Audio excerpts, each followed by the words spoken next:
ఆయనకి రహస్యమైన మార్గాలు ఉన్నాయి. ఆయన రహస్యంగా మనకి తెలియని ఊహకందని ద్వారాలు ఆయన తెరుస్తాడు. మనం ఆయన్నే చూడాలి. హల్లెలూయా.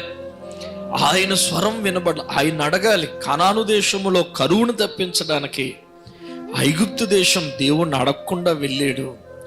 శోధంలోకి వెళ్ళిపోయాడు. భార్య లేదు, భార్యను తీసుకెళ్ళిపోయాడు. మహా గొప్ప దేవుడు సారమ్మ మీద ఏగ కూడా వాళ్ళనివ్వకుండా ఐగుప్తు దేశంలో ఫరో ఇంటి వారందరికీ అక్కడ రాయబడుతుంది మహావేదన కలుగు చేశాడట. ఆ తర్వాత తన తప్పును తాను తెలుసుకుని మళ్ళా అబ్రహాము తిరిగి కానాను దేశంకి వచ్చాడు. కరువు నీ ఇంటిలో కలిగినప్పుడు, నీ జీవితంలో కలిగినప్పుడు బహు జాగ్రత్త. నీవు దేవుని చిత్తము లేని నిర్ణయాలు ఎప్పుడూ తీసుకోకు. ఆ కరువు పరిస్థితుల్లోనే నీకు తొందర కలుగుతుంది.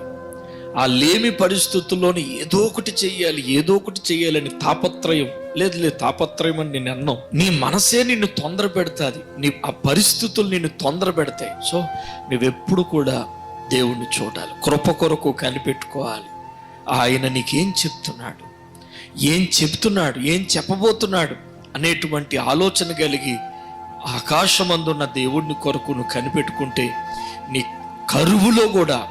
నీ కరువులో కూడా ఎవ్వరు అనుభవించకపోయినా నువ్వు సమృద్ధిని అనుభవిస్తావు. హల్లెలూయా.